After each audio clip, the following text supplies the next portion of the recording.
أعوذ بالله من الشيطان الرجيم بسم الله الرحمن الرحيم الحمد لله رب العالمين والصلاة والسلام على رسول الله مولانا محمد مصطفى وعلى آل صحبه وسلم مدد جاء الله مدد جاء رسول الله مدد جاء إفلي الله أما بعد. Ceci étant dit, alors donc on continue notre cours sur la culture, les sciences, l'art, la philosophie dans la civilisation musulmane, dans la civilisation islamique. Et on continue notre cours sur la langue arabe. Assalamu alaikum. Donc là, on est sur quelques remarques à propos de la fasaha. Et donc, comme on l'avait vu la dernière fois, la fasaha, c'est la pureté. La pureté dans l'origine de la langue arabe. Donc, bismillah. Les recherches laborieuses et les grands efforts entrepris par les savants dans toutes les branches de la linguistique, la lexicographie, la phonétique, la philologie, etc., ont abouti à une homogénéisation de la langue arabe et de sa systématisation. Donc, wa alaykoum salam, le fait de justement organiser tout un système autour de comment comprendre, comment parler, comment écrire, etc., la langue arabe. Désormais, ce ne sont plus les parlers divers des tribus éparses qui prévalaient, mais une langue standard commune à tout, commune à tous qui va s'imposer, parce qu'elle sera officialisée, enseignée dans les mosquées et les madaris, donc les écoles d'enseignement du Coran, des sciences, etc. Et là, c'est vraiment très important justement de poser cette uniformisation d'une formule au niveau de la langue. Pourquoi? Parce que, exemple tout bête, bon, je suis toujours en train de préparer mon annexe sur les Harb Ridda, donc la guerre d'apostasie. Et sans rentrer dans les détails, un exemple me vient justement où le fait qu'avant, chacun avait un petit peu sa compréhension un petit peu euh, liée à sa tribu, à son clan, etc. de la langue arabe, fait qu'il y avait des incompréhensions même au niveau des ordres et de l'application des ordres. Exemple tout bête. Je vais aller rechercher le livre, comme ça au moins vous aurez le terme exact. Un petit instant.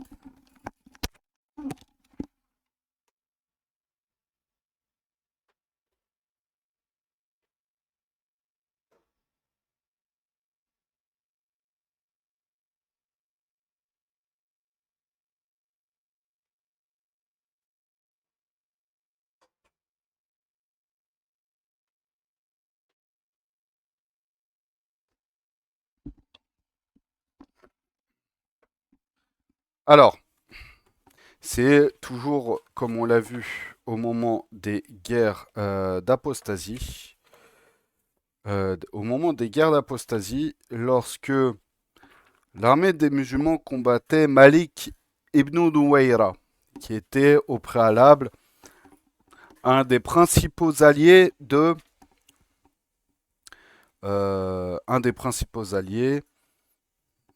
comment elle s'appelle, Astaghfirullah, euh, Sajah la devineresse. Voilà. J'ai perdu son nom. Et donc, ce qu'il faut comprendre, c'est que il y a différentes versions par rapport à ce récit. Une des versions, c'est que en fait, ils ont été arrêtés et enchaînés. Et de nuit, en fait, le froid en fait s'est levé. Et du coup, Khalid ibn al-Walid, euh, Khalid ibn al-Walid, en fait, demanda en fait aux gens qui les accompagnaient de par un héros, donc quelqu'un qui transmet les ordres, les informations importantes des commandants, donc ici de Khalid ibn al-Walid. Donc de dire aux gens de leur donner de quoi se couvrir pour se protéger contre le froid.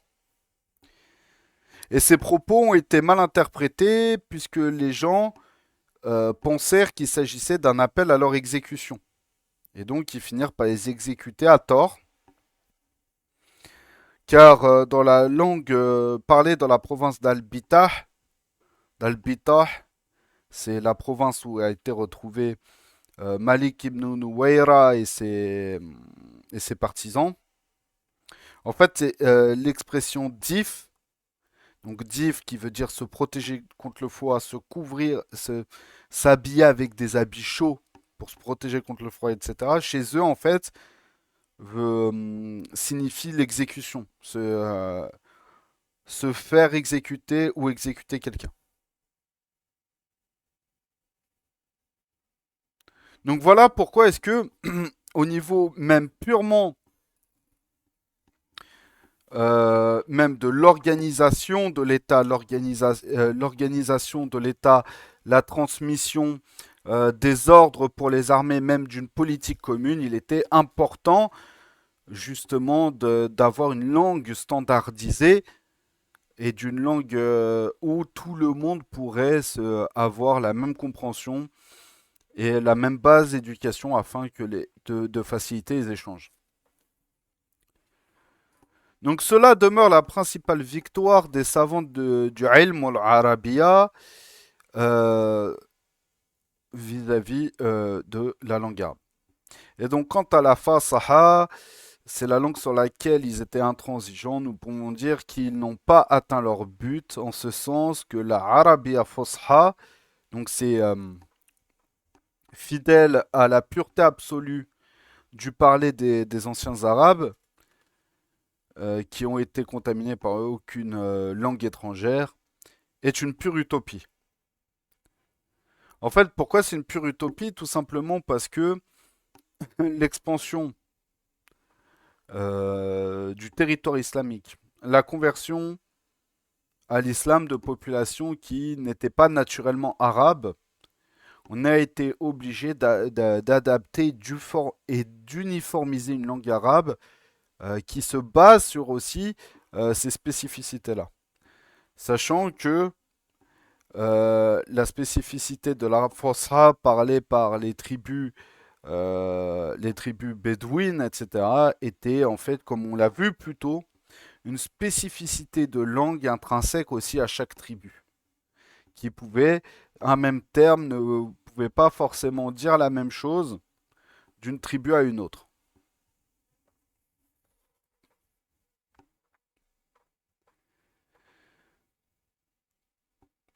Donc cet échec sur la fasaha est dû à plusieurs raisons, à la fois intérieures et extérieures à la science de la arabia elle-même. Donc pour les premières, il s'agit des procédés utilisés pour déterminer la fasaha. Ils ne sont pas à notre sens sûrs et des erreurs ont dû à maintes reprises se glisser dans le corpus. Nous allons voir pourquoi dans ce qui suit. Concernant la question du ijma, c'est-à-dire du consensus ou de l'unanimité, autour du lexique recueilli à partir de la langue parlée par les Bédouins, la remarque que nous avons faite concernant cette notion est aussi valable pour la notion de tawatur, puisque le mot est admis par tous. Les informations ont beau être en effet convergentes sur ce dernier, et il n'en demeure pas moins que son authenticité n'a pas de preuve tangible. Donc dans son livre Al-Muzhir, As-Suyuti lui-même, en s'appuyant sur les dires de Far Razi, dans son Kitab Al-Mahsoul, dit que beaucoup de mots admis comme mutawatir, sur lesquels il y a une convergence d'opinion, ne révèlent pas en réalité de la fasaha. Ils ont été plus cités par de grands linguistes tels qu'Abu Amir et son disciple Al-Khalil, ainsi qu'Al-Asma'i. En gros, il dit que les termes mutawatir de la langue arabe, en fait, ne sont mutawatir que pour ceux qui ont codifié cette langue-là. Pour ce qui est euh, pour ce qui est de la réalité fasha, de la réalité fasha de la langue arabe au sein des tribus berbères, au sein des tribus bédouines, pardon, il n'y a pas ce même statut de mutawatir en fait chez eux. En gros, dans certains termes, le cadre de mutawatir ne dépend que des linguistes, et notamment des linguistes de l'école de Basra, donc de,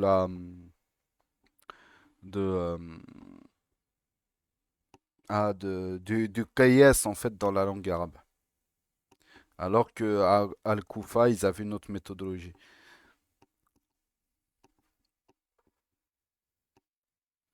Il peut être d'origine étrangère ou simplement fabriqué, masno.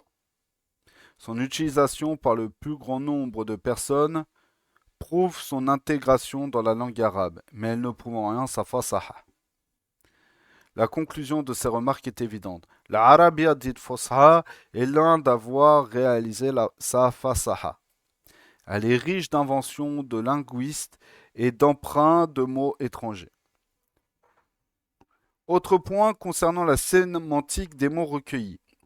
À partir des premiers écrits des chercheurs, l'arbitraire a aussi beaucoup joué.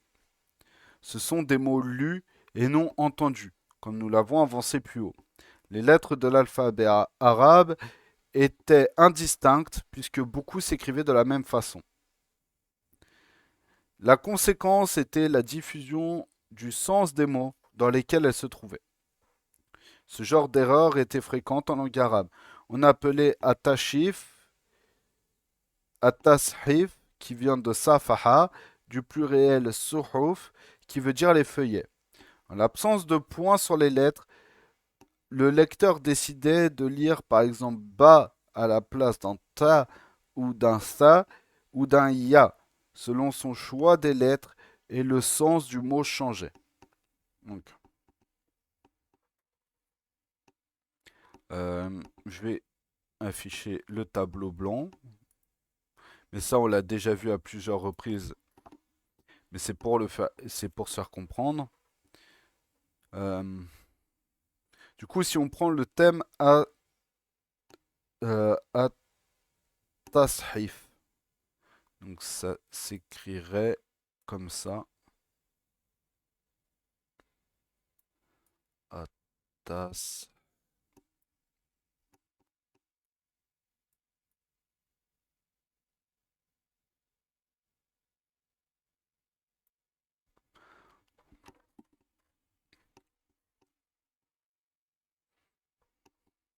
Donc alors, à l'époque, et là encore, j'ai à peu près bien euh, écrit, mais du coup, par exemple, si on reprend le terme at-tashif, ah, pardon, j'ai oublié. Alors, attendez, je vais, voilà, et on va reprendre à partir de là.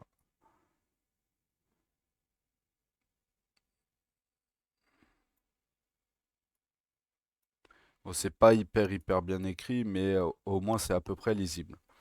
Donc, si on reprend le terme mais avec l'écriture arabe telle qu'elle a été établie au préalable, donc celle-là, c'est hyper compliqué de faire la différence entre un noun, un ta, un ya, un ba, un tha, un ha, un ra, un swad, un dad, etc., etc. La seule exception peut-être le fa. Mais maintenant, si on reprend le même terme, progressivement, afin d'uniformiser la langue et justement d'arriver à avoir cette uniformisation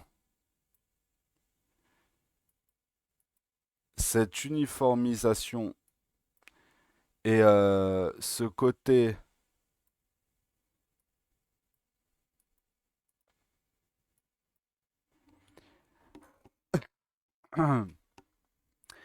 cette uniformisation et cet aspect justement, euh, on va dire fasha dans le sens de globalité, c'est uniquement justement en ajoutant progressivement les signes diacritiques que nous arrivons progressivement à avoir le terme tashif. Donc voilà, pour ce qui est de l'importance justement du tahsif. Donc justement l'importance d'avoir codifié justement l'écriture et l'harmonisation de la langue arabe. La sémantique des mots lus et non entendus n'est pas fidèle à l'original. C'est l'œuvre des premiers lecteurs des écrits de la Arabia. Dans celle-ci, il y a 28 lettres de l'alphabet qui peuvent être groupées ainsi. Il y a dans chaque groupe des lettres qui se ressemblent et qui ne sont distinguées que par le nombre de points et leur position.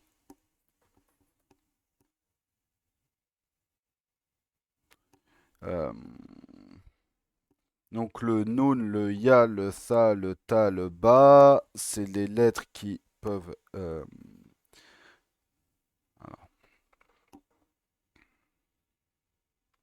on va reprendre le tableau.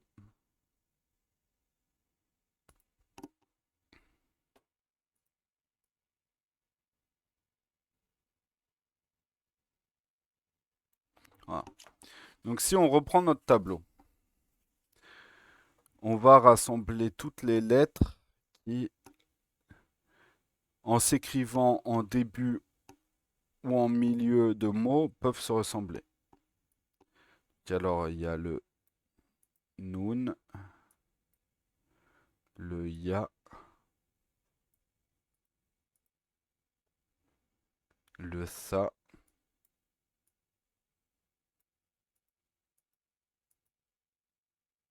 alors juste un petit instant.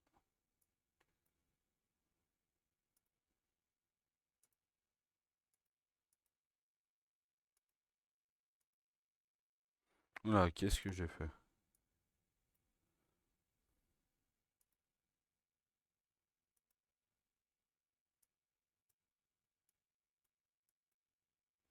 Donc le sa, le ta et le ba. Donc ça, c'est des lettres qui, on va faire un petit égal vite fait, qui en début et en milieu de mots, s'il n'y a pas justement les signes diacritiques, donc un point vers le bas, deux ou trois points vers le haut, deux points vers le bas, ou un point vers le haut, d'accord? On ne peut pas les différencier. Qu'est-ce qui va différencier en début de mot un ba d'un ta, d'un tha, d'un ya ou d'un noun, si ce n'est justement le signe, le point, comme il y a en pareil pour en milieu de mot.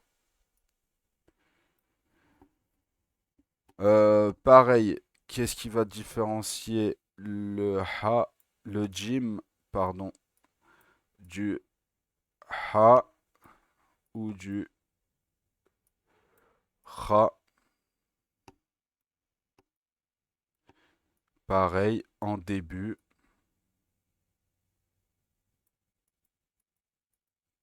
ou en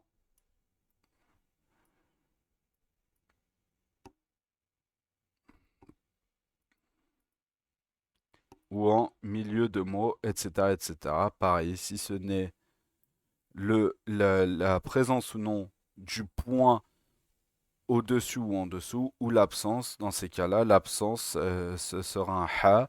Le point en dessous, ça sera le jim. Et le point au-dessus, ça sera le kha.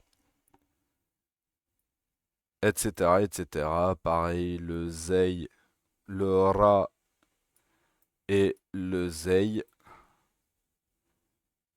On peut également mettre le del et le zel. Donc le del et le zel. Le sin, le shin.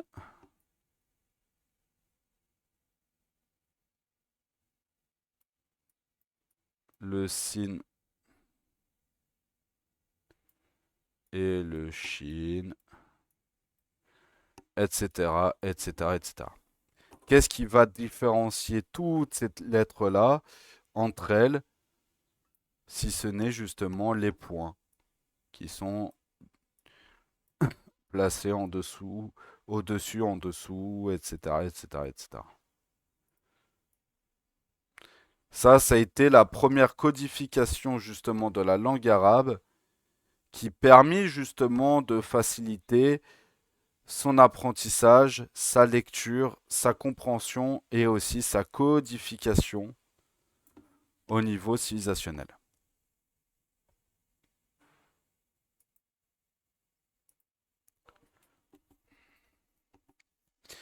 Donc ça, c'est pour les lettres qui se ressemblent. Et il y a bien sûr des lettres qui, euh,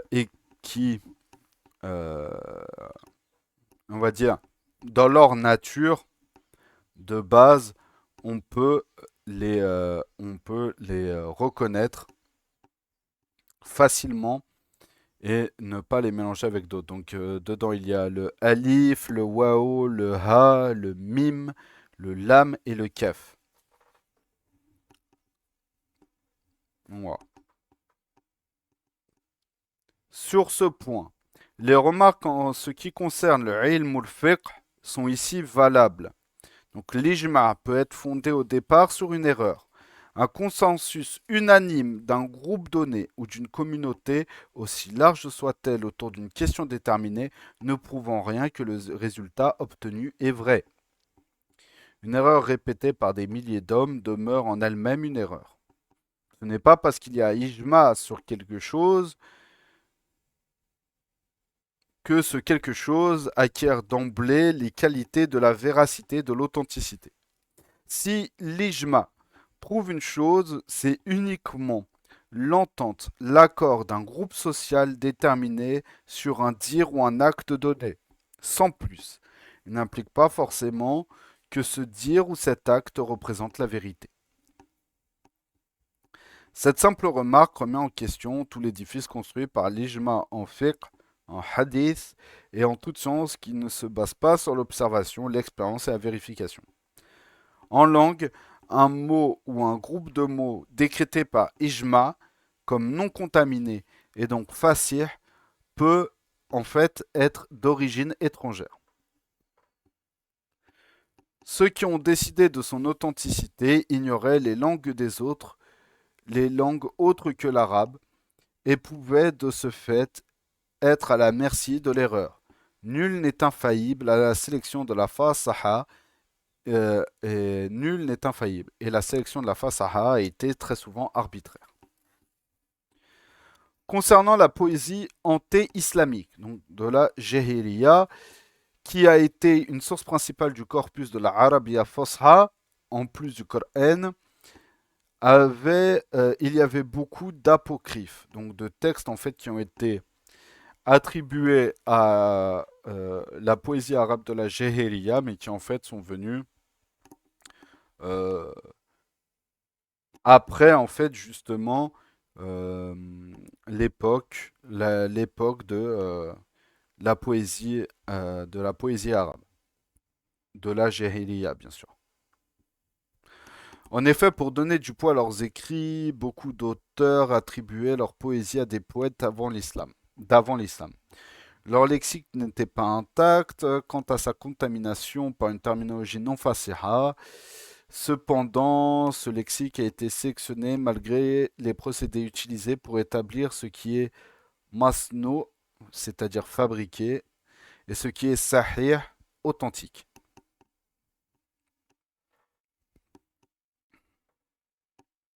Nous voyons là que le champ de l'Arabia est demeuré non ouvert aux emprunts des autres langues des populations avec lesquelles les Arabes cohabitaient, mais aussi aux innovations des savants. Ceux-ci avaient déjà comme berceau l'Irak, où la raison al-Aql a déjà une large influence sur toutes les sciences. L'Arabia a aussi bénéficié des innovations en matière scientifique. Donc, concernant les mots étrangers dont s'est enrichie la langue arabe, l'apport des traducteurs a été un vrai moteur. Ceux-ci, chargés par les gouvernants éclairés de mettre en arabe les textes scientifiques hérités de la Grèce, de la Perse, de l'Inde, etc., Lorsqu'il ne trouvait pas l'équivalent d'un mot étranger en arabe, il l'arabisait systématiquement. La contribution à l'enrichissement de la langue arabe des traducteurs, la contribution à l'enrichissement de la langue arabe des traducteurs a été des plus importantes. Par exemple, à titre d'exemple, voici les noms de quelques-uns d'entre eux qui étaient les plus célèbres. Donc, Mohamed Al-Farazi a traduit des ouvrages de l'indien vers l'arabe. Al-Hajjaj ibn Yusuf Matar al-Hasibi ou Ibn al-Matar a traduit entre autres l'Almageste de Ptolémée. Yahya ibn al-Bitriq a traduit Aristote. Sahl ibn Rabban al-Tabari a traduit Euclide. La famille Bartichou, dont les membres les plus importants sont Georges Bartichou et son fils Gabriel, ils ont surtout traduit des livres de médecine du syriaque et du grec vers l'arabe. La famille Hanin, dont les plus importants sont Hanin ibn Hissaq, qui a été le directeur de Beit al-Hikma sous Al-Mamoun, et son fils Hissaq ibn Hanin, tous deux possédant parfaitement l'arabe, le syriaque, le perse et le persan, le grec et le persan, ont traduit des livres de médecine, de mathématiques, de philosophie, etc.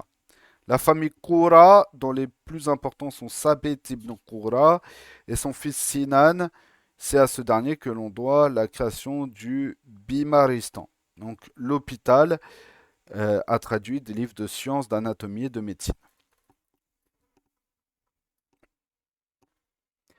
Donc ceux-ci étaient pour la plupart d'origine étrangère et possédaient parfaitement leur langue d'origine. Ils ont traduit vers l'arabe des livres scientifiques syriaques, grecs, indiens et persans.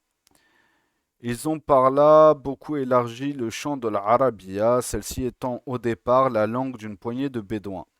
Elle s'est progressivement transformée grâce à eux, en grande partie en langue de philosophie et de science, en langue de civilisation tout court. Cette influence, cette influence des traductions n'est pas seulement d'ordre terminologique, elle est plus profonde que cela. Les traductions ont en effet ouvert les portes sur des mondes nouveaux, sur des façons de penser, d'agir et de vivre nouvelles. Mondes et façons qui ont eux-mêmes influencé les Arabes et leur langue.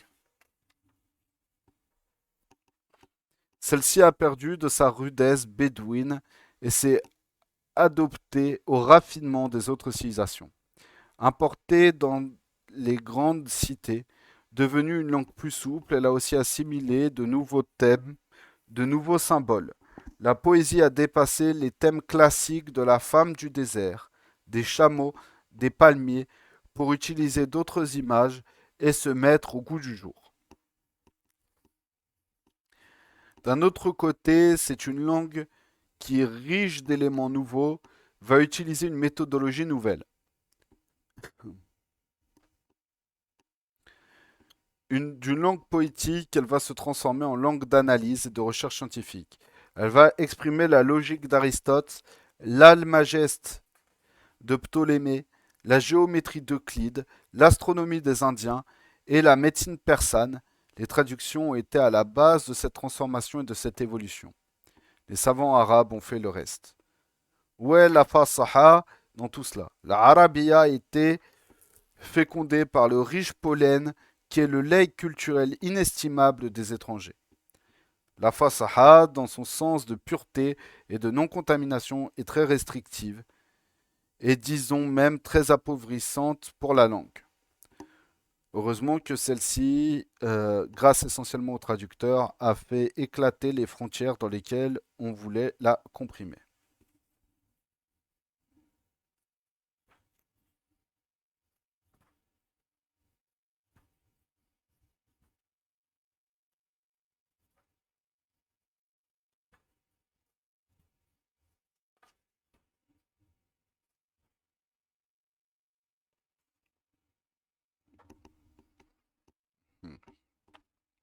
Sur ce, comment je pourrais dire ça? Sur cet aspect-là, je ne suis pas complètement d'accord en fait sur j'ai envie de dire, les questions d'ordre sur sa critique vis-à-vis justement du fait de s'attacher de cette volonté première de vouloir s'attacher à l'aspect fosha pur de la langue arabe. Pourquoi? Parce que cette imprégnation du fosha, notamment sur les questions d'exégèse coranique et de compréhension de la sunna du prophète Mohammed aurait pu permettre justement de rester au plus près de la compréhension pure que pouvaient avoir les Arabes au temps du prophète Mohammed, où il leur fallait euh, peu de mots pour comprendre des questions profondes d'ordre métaphysique, théologique, spirituel, juridique, etc., etc. Bien sûr que cette ouverture à...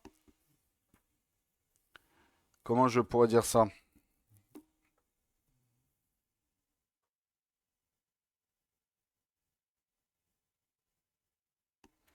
Bien sûr que d'une certaine manière, la,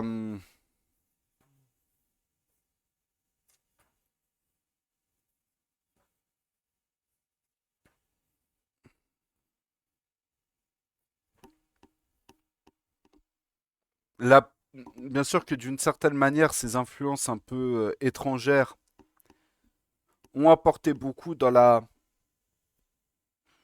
l'ancrage en fait de la civilisation arabo-musulmane dans la méthode scientifique contemporaine et ont ancré les Arabes dans les civilisations, dans les civilisations influentes et importantes, vraiment civilisation au sens large du terme, prenant en compte l'aspect d'organisation sociale, politique, l'apport militaire, mais également l'apport scientifique et philosophique.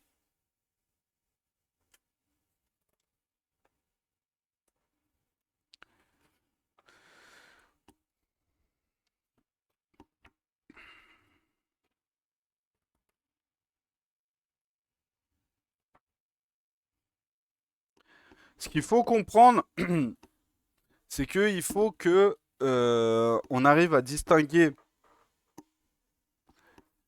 il faut qu'on arrive justement à distinguer la,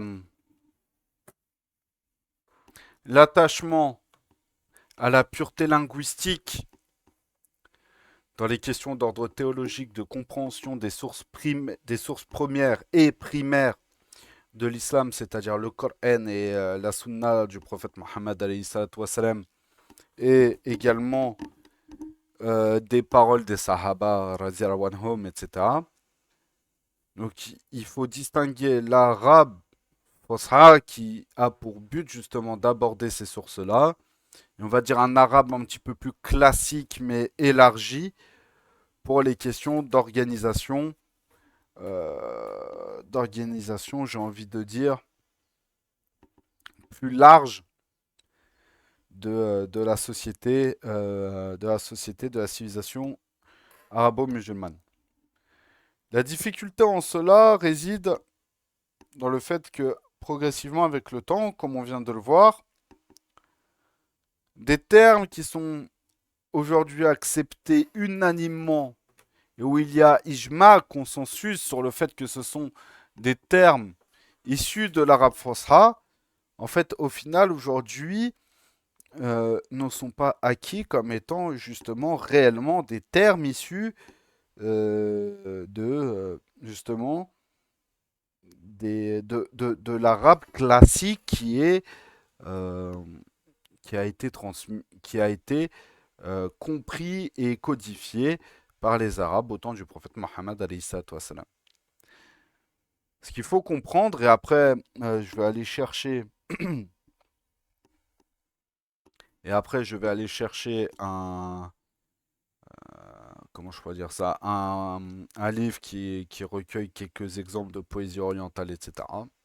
Je vais essayer de retrouver, bon, traduit en français bien sûr, mais quelques exemples de poésie afin qu'on s'apprenne justement du sens approché en français de ces poésies, même si c'est un petit peu compliqué de retrouver toute la beauté linguistique, Inch'Allah, toute la beauté linguistique de la langue arabe, lorsque c'est un sens approché en français.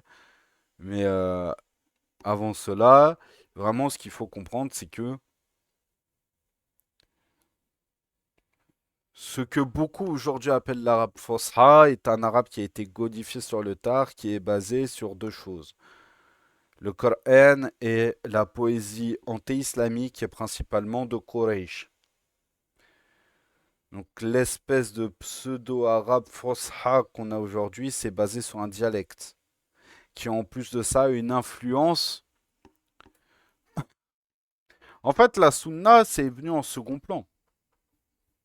Principalement, et ce pendant très longtemps, euh, sans vouloir rabaisser le statut important de la sunna et de sa place assez primordiale dans la transmission islamique aujourd'hui, le but premier était de comprendre et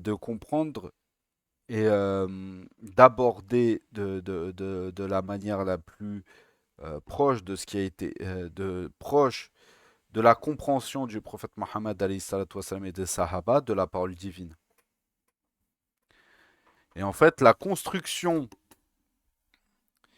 en fait de la langue arabe, c'est basé sur la construction grammaticale, linguistique, philologique, etc.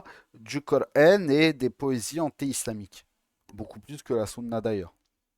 La sunna était souvent beaucoup plus utilisée pour des compréhensions, je dirais, beaucoup plus théologiques et des différents positionnements théologiques qu'on pouvait retrouver dans la communauté musulmane. Donc cette évolution un petit peu progressive, etc., fait que certains termes, certains termes aujourd'hui ne veulent peut-être plus, n'ont peut-être plus forcément Amin Wayek, n'ont peut-être plus forcément la même teneur de compréhension que celle que pouvait avoir le prophète Mohammed alayhi salatu wassalam et les Sahaba. Et justement, cette influence des langues étrangères a en plus de cela ajouté en plus à la Warlem peut-être certaines erreurs de compréhension du texte que l'on retrouve encore aujourd'hui. Donc je reviens, je vais donner quelques exemples de poésie dans le sens approché en français et on va s'arrêter là-dessus. La semaine prochaine, on verra les différentes méthodes d'enseignement et ensuite on verra ce qu'on fera après, ce qu'on verra après, Inch'Allah.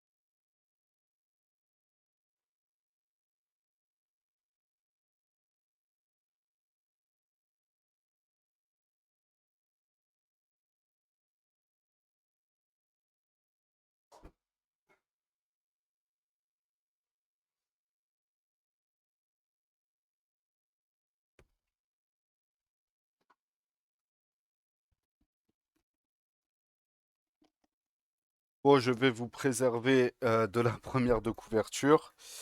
Je vais vous préserver de la première de couverture, mais en gros, le livre recense à peu près 1000 ans de poésie de peinture orientale, qui va justement euh,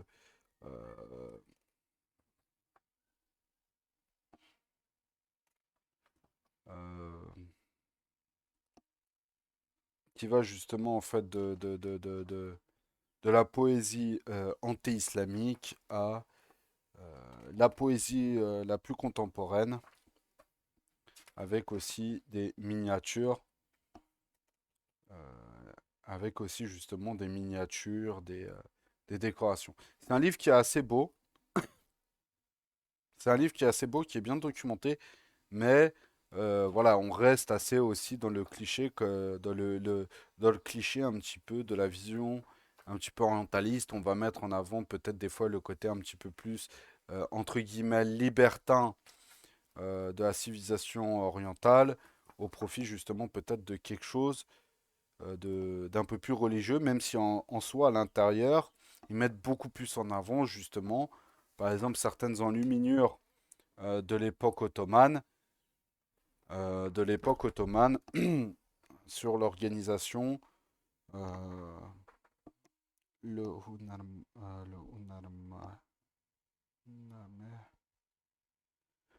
voilà, par exemple, ici un conseil des ministres au palais de Topkapi qui date de 1588. Enfin, voilà, tu vois, qui permettrait justement derrière. Enfin, c'est un livre qui est assez intéressant, mais ce que je trouve dommage, c'est qu'ils auraient pu choisir une autre une autre première de couverture que celle qu'ils ont choisie.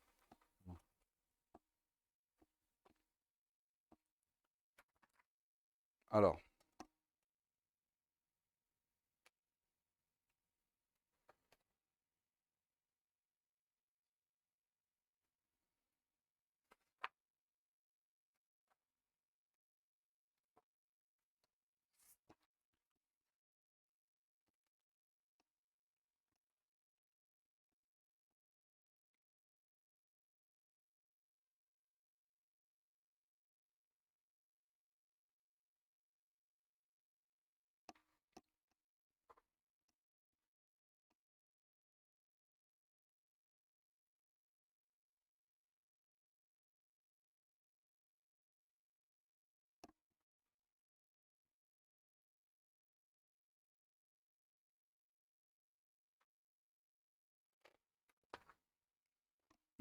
par exemple, on peut prendre en exemple un poème de Zuhair ibn Abi Sulma, qui est né d'un père poète dans les années 530 du calendrier grégorien.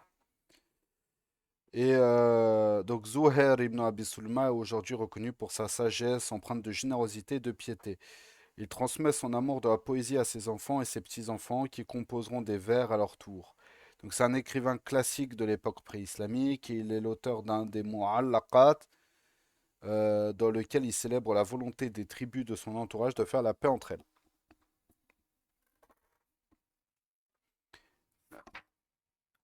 Et donc ce poème s'appelle Réquisitoire. Ce qu'est la guerre, vous le savez, l'ayant goûté. Ce que j'en dis n'est pas de pure conjecture. La faites-vous surgir, elle surgit odieuse, et s'allume si vous l'allumez et s'attise. Elle vous broie comme une meule sur son cuir, deux, fou- deux fois par an pleine, elle donne des jumeaux, des fils, elle vous donne aussi sinistres, des fils, elle vous donne aussi sinistres tous, que l'homme roux des hades, qu'elle allait et puis sèvre. Elle vous apporte, elle vous rapporte plus qu'à l'argent, les villages d'Irak en boisseaux et d'Irham, par ma vie, brave tribu que la leur victime, imméritée de Hossein, fils de Damdam. Il s'était replié sur une secrète haine sans en avoir rien fait paraître auparavant. Je me vengerai, dit-il, puis je me garderai de l'ennemi par 1000 chevaux derrière moi. Il fonça sans effrayer beaucoup de tentes, là où la mère des mots déposa son bagage, chez un lion armé de pieds en cap belliqueux, à la vaste crinière et aux griffes non rognées. Fougueux, lui fait-on tort, en retour il fait tort, aussitôt ne lui en fait-on pas, il en fait. Vraiment, là, ça a l'air très bizarre écrit en français comme ça, mais je pense qu'en arabe, ça doit être une dinguerie. Entre abreuvage, ils font, ils ont ils ont fait paître leurs bêtes, en gros ici. Ils ont paît dans le sens faire paître. Puis les ont fait boire à des flots pendant se fondant d'armes et de sang. Ils se sont entretués, puis de l'eau retournèrent à une herbe sensément insalubre et malsaine. Nobles gens, la haine contre eux ne peut s'assouvir, le coupable d'un crime contre eux n'est pas livré. Je suis là des fardeaux de la vie, qui survit 80 ans à malédiction, oui, se lasse.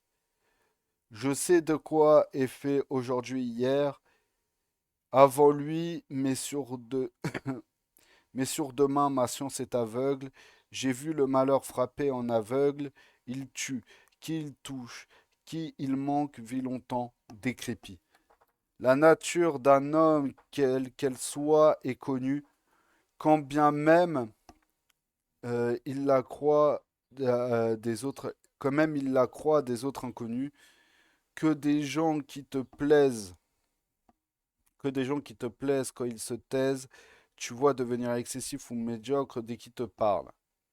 Le héros pour moitié et langue pour moitié cœur, ne reste qu'apparence de la chair et du sang.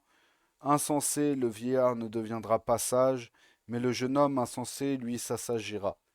Nous demandons vous donner une fois, deux fois, qui a trop demandé, un jour sera privé. Et donc, Zuhair ibn Abi Sulma. Ouais, je pense qu'en arabe, ça doit être quand même complètement autre chose.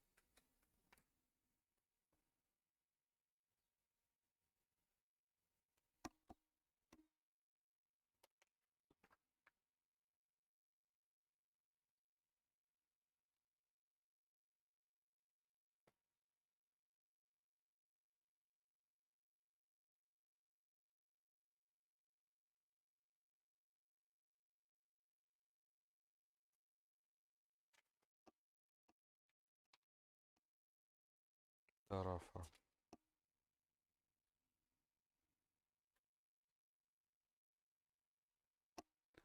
mu'allaqat.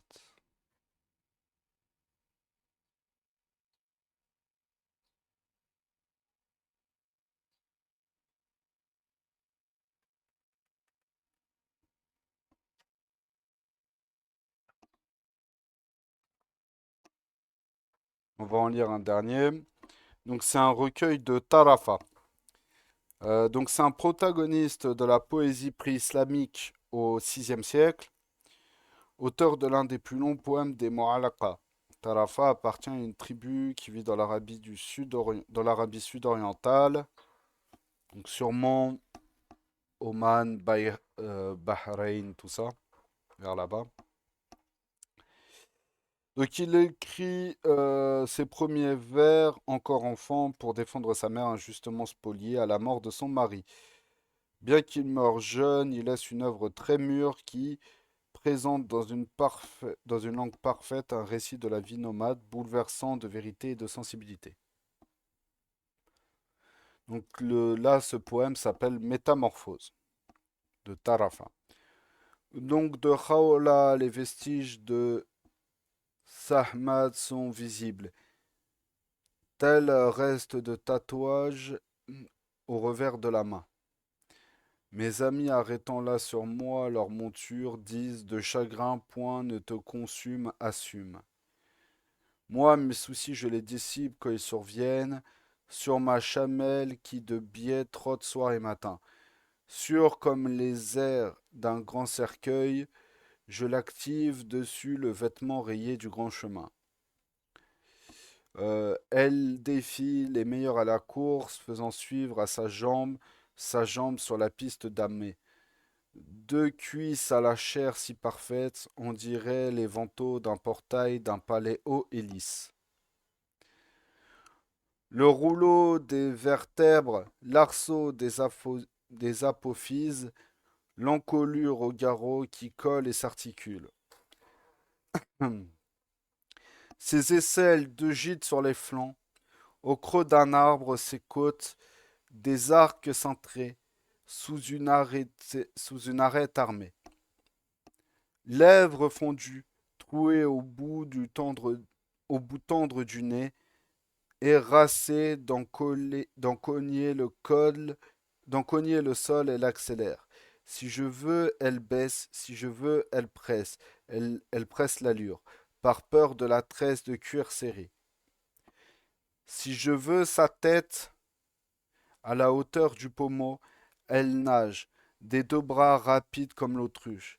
Sur pareille chamelle, j'allais qu'à la midi, du péril puissais-je te sauver et me sauver.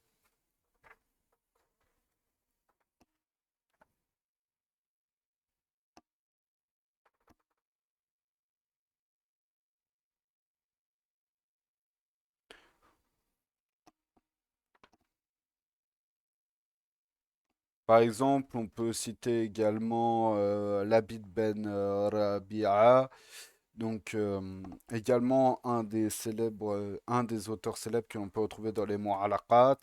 Donc l'Abid Ben Rabi'a, lui, il met principalement en avant des scènes traditionnelles tirées du monde des animaux ou de la vie dans le désert et des scènes de chasse. On ne connaît pas précisément sa date de naissance, mais il meurt vers 660. La venue du prophète Mohammed wassalam, le pousse à se convertir à l'islam et et la poésie par la suite s'enrichit d'un sentiment religieux.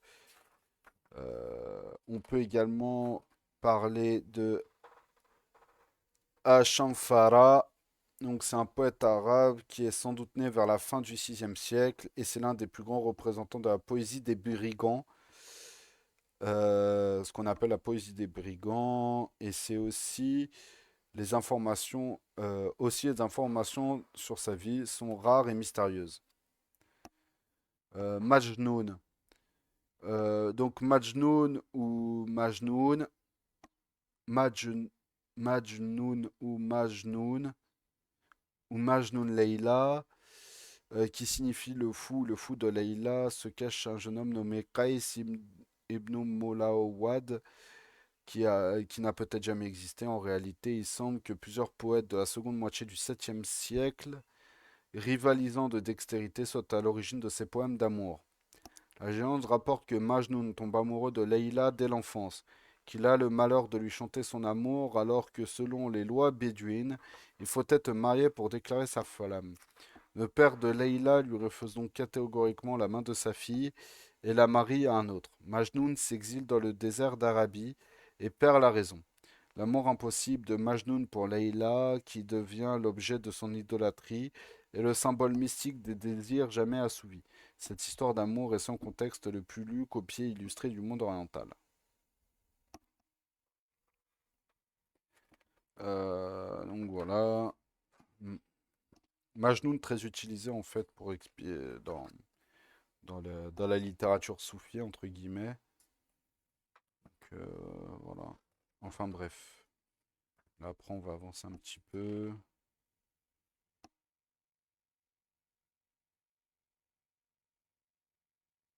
Donc là on a déjà avancé en fait.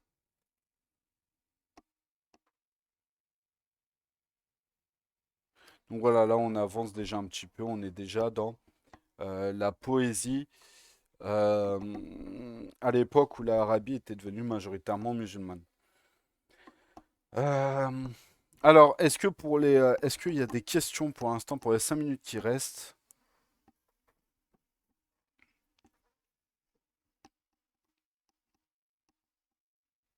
Ok, pas de souci, pas de souci. Donc, la semaine prochaine, on en a fini avec la langue arabe. La semaine prochaine, Inch'Allah ou Ta'ala, on verra tout ce qui est lié à l'enseignement de la civilisation musulmane, avec les idées pédagogiques. Pareil, on prendra le temps qu'il faudra sur les questions liées à l'enseignement. Et après, je pense qu'on verra peut-être des choses un petit peu plus précises. Et je pense qu'après, on aura vu un peu, on aura fini avec les différentes questions de l'introduction générale, même si ça fait très longtemps qu'on a fini. Mais on verra la prochaine fois les techniques d'enseignement et ensuite on verra sûrement soit des questions d'art, soit des questions d'art, architecture ou de philosophie, vu que là on est resté quand même pas mal sur les questions un petit peu scientifiques. Donc on va peut-être aborder sur des questions peut-être un peu plus euh, philosophiques ou artistiques la semaine prochaine après notre cours ou nos cours sur l'enseignement et les méthodes d'enseignement dans la civilisation musulmane. Wafik. Wafik mon frère.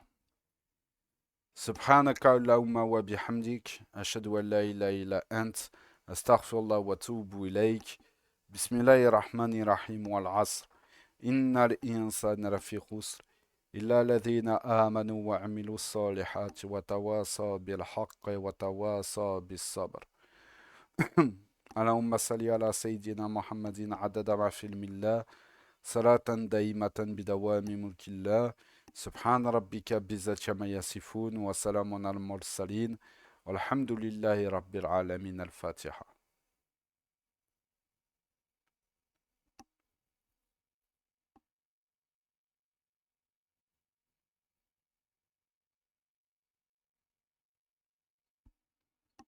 Amen. Donc, assalamu alaikum wa rahmatullah. Et on se retrouve, vu qu'on est lundi matin, enfin lundi fin de matinée plutôt, début d'après-midi. On se retrouve tout à l'heure pour le cours sur l'orientalisme. Salam alaikum.